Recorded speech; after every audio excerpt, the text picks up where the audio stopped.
Aujourd'hui, on parle de Smile 2. J'ai eu la chance de payer 30 balles pour ma place de cinéma, donc crois-moi qu'on va en parler longuement. Ce film était très attendu après le succès du premier épisode, et mon but ça va être de te dire est-ce que ça vaut le coup d'investir sa prime d'activité là-dedans, ou est-ce que c'est de la merde. On est parti alors pour une review de Smile 2, qu'on commence avec le sourire.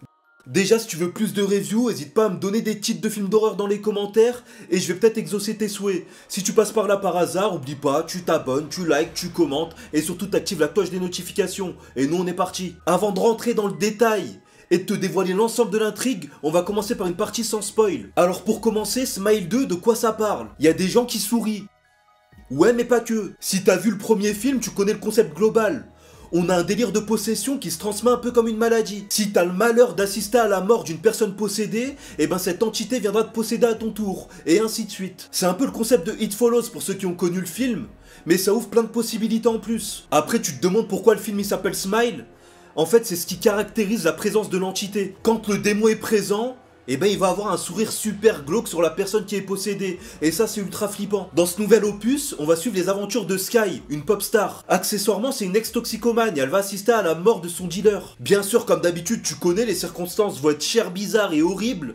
Il va se taper le crâne contre des poids et s'exploser la tête. À partir de ce moment là, Sky va assister à des phénomènes paranormaux et elle va vite comprendre qu'elle va sombrer bientôt dans la folie. Le truc c'est qu'en parallèle elle doit quand même gérer sa vie d'artiste. Et oui, elle prépare une tournée mondiale, et ça c'est important dans le script. Dès les premières minutes du film, t'es déjà sous pression. Ils te mettent directement dans l'ambiance. Dans ce film, ils ont le chic pour te proposer des scènes où tu sais que ça va mal tourner, mais tu sais jamais quand. Ça fait toi t'es toujours là concentré à regarder à gauche à droite. Dès que tu vois un sourire tu paniques, etc. Visuellement aussi ils ont mis le paquet. C'est le jour et la nuit par rapport au premier opus. On a des effets spéciaux super beaux parce qu'on va la suivre dans sa tournée mondiale, ses répétitions, etc. Donc il y a vraiment des décors qui tuent. En plus de ça, les maquillages, le jeu d'acteurs, etc. c'est super bien fait. Et parlons aussi des sourires gênants et oppressants.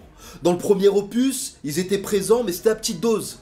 Là, ils y vont à fond à base de scènes où t'as des dizaines de personnes qui sourient de manière super glauque. Et comme je t'ai dit, ça fait paniquer un peu. Parlons aussi de la bande-son. Honnêtement, c'est une masterclass. Elle est super efficace, super bien placée, au bon moment, au bon endroit. Ils arrivent vraiment à jouer aussi entre la bande-son, les silences et son strident pour essayer de te réveiller pendant le film et te tenir en haleine. Mais bon, est-ce que le scénario, l'histoire tient la route ? Bah là c'est un peu plus compliqué, je vais pas te mentir. J'ai trouvé qu'il y avait des moments où ça traînait un peu trop en longueur, des moments un peu répétitifs. Parce que oui, on va être honnête, dès qu'on connaît le concept de base, et bah après on est un peu habitué à avoir des phénomènes paranormaux quand elle est enfermée à l'hôtel, quand elle est dehors, etc.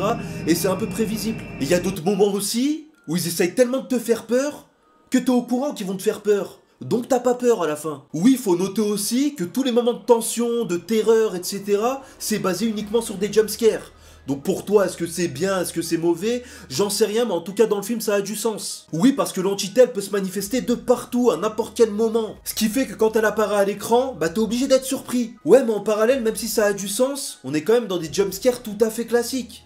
Avec la musique qui s'arrête, une ambiance pesante, la personne est seule, il fait noir, il y a un gros plan sur son crâne, et d'un coup, wow! Tout le monde panique. Ça, tu le fais une fois, deux fois, ok, ça passe. Mais il y a un moment, c'est lourd. Il y a des jumpscares, tu les vois arriver à des kilomètres, donc t'es pas surpris du tout. C'est comme si le film voulait pas trop se mouiller. Ils vont reprendre la recette qui a marché dans le 1 et la disposer dans un autre univers. C'est tout. Attention, à partir de ce moment-là, on va passer dans la partie spoil. Donc si t'as pas encore vu le film et que t'as envie de le voir, n'hésite pas à quitter la vidéo et tu reviendras juste après. Sinon, si tu t'en bats les couilles du spoil, eh ben reste ici, tu vas te marrer. Dans Smile 2, on assiste à deux types de scènes. La première, c'est celle où la pop star Sky est enfermée dans son hôtel et il se passe des trucs chelous. Donc là, elle est seule avec les genoux. Mais on a la deuxième partie qui est beaucoup plus intéressante à mon sens, parce que là, c'est des apparitions qui vont avoir lieu en public. Au fur et à mesure du film, le démon qui la possède va prendre de plus en plus de place et donc va être de plus en plus présent. Je trouve que c'était une super idée de suivre une pop star qui est possédée. Parce qu'elle est amenée à faire des tournées, à rencontrer des fans, etc. Et ça donne lieu à des scènes de fou. Je pense par exemple à la scène où elle est allée assister à un dîner caritatif, si je me trompe pas. Elle devait faire un discours. Elle était devant une centaine de personnes, je crois. Et normalement, de base, elle avait juste à lire un prompteur. Mais là, tout est parti en cacahuète. L'entité s'est manifestée dans le corps d'une personne décédée et a apparu devant elle. Elle a commencé à paniquer, à perdre ses mots, etc. C'était super gênant. À un moment, elle était tellement sous pression, l'entité s'est manifestée devant sa gueule et elle a poussé une vieille. Ouais, la vieille elle s'est gamelle, c'était assez drôle, mais l'action elle était flippante quand même. Les scènes où il y a des choses cheloues qui se passent à l'hôtel, pareil, c'est super efficace parce que moi personnellement, je priais pour que jamais que ça m'arrive.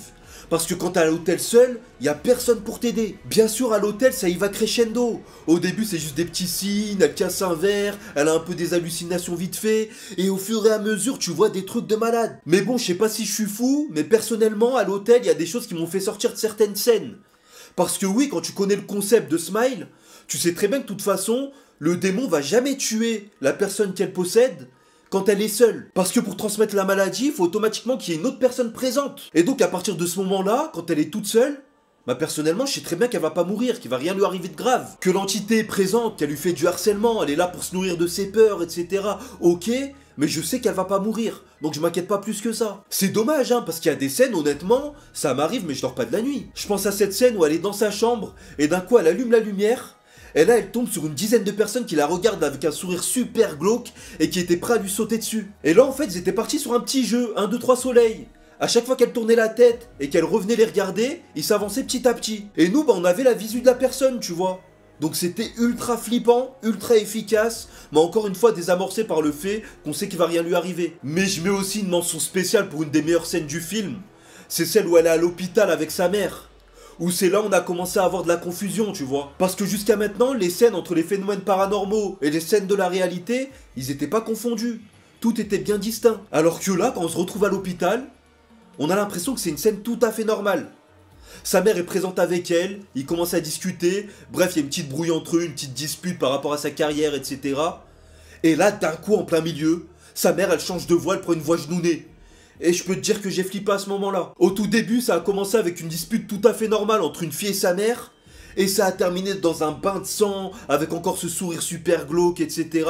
Honnêtement, c'était une super scène. À partir de ce moment-là, ça y est, j'avais perdu confiance au film. Chaque action qui a suivi, bah je savais plus si on était dans l'illusion du démon parce qu'il veut faire flipper la personne, ou si on était vraiment dans la réalité. Donc tu te méfiais de tout, et à chaque fois que tu voyais un sourire, même un sourire sincère, et ben tu doutais du truc. Mais parlons maintenant de la grande scène finale. Je vous ai toujours dit que j'avais un penchant psychopathe, et que j'aimais trop les films qui terminent mal. Et ben pour le coup c'est le cas.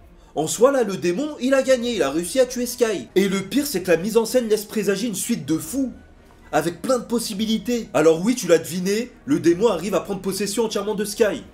Par contre, comme je te l'ai dit tout à l'heure, pour pouvoir la tuer, il est obligé d'être en présence d'une autre personne, pour justement que la chaîne ne se brise pas et qu'il puisse continuer à pérenniser ses activités, si je peux le dire comme ça. Je te disais en parallèle aussi que Sky préparait sa tournée mondiale, et ben dis-toi que cette possession a eu lieu, donc cette scène finale, durant une représentation de Sky justement sur scène, avec des millions de personnes qui la regardaient. L'entité a trouvé alors que ce moment pour finaliser son projet et tuer Sky. Mais tu te rends compte de l'indinguerie ou pas? Ça veut dire que là, il n'y a pas une seule personne qui était présente, il y en a des millions. Donc potentiellement, il y a des millions de personnes qui vont être maudites. T'imagines une suite avec des millions de démons qui débarquent justement pour posséder tous ceux qui ont assisté à la scène? Ça doit être incroyable. On va assister à des suicides collectifs, à des bains de sang de malades, etc. Mais moi j'ai hâte de voir ça. Maintenant, on va pas se mentir. Pour un film d'horreur, je l'ai trouvé super long.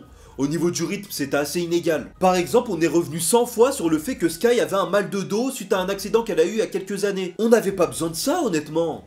Oui, ok, le mal de dos c'était un prétexte pour qu'elle aille voir son dealer, et derrière bah, ça a donné suite au film, on est d'accord. Il n'y a pas de souci au départ. Mais pourquoi derrière au moins 3 fois dans le film tu réassistes sur son mal de dos?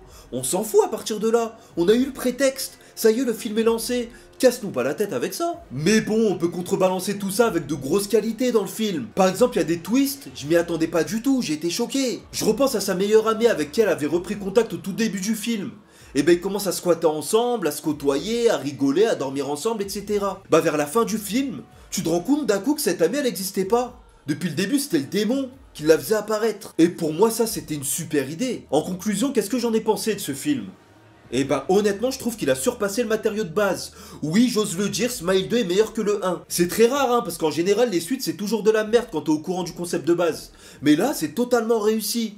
Ils ont rénové le concept, ils l'ont revu en plus grand, en plus glauque, en plus flippant, en plus gore, et moi j'adhère à tout ça. Ils ont réussi à conserver cette ambiance qu'on aimait dans Smile 1, mais tout en l'amenant dans un tout autre niveau. Et ça pour moi je trouve que ça pète sa mère. Les effets visuels, les décors, les maquillages incroyables, le jeu d'acteur de Sky je l'ai trouvé magnifique aussi, on dirait vraiment une vraie star. Donc c'est réussi. Au niveau des jumpscares, il y en a que j'ai trouvé super ingénieux, d'autres comme je t'ai dit super prévisibles, mais bon à chaque fois ça marche sur moi donc je vais pas me plaindre. Maintenant au niveau des points négatifs, et bah comme je t'ai dit je l'ai trouvé un peu trop long malheureusement, il y a des jumpscares qui sont pas forcément réussis, et il y a surtout des personnages secondaires que j'aurais aimé qu'on creuse un peu plus. J'aurais aimé en savoir plus justement sur l'infirmier qui est venu la récupérer, t'as vu ?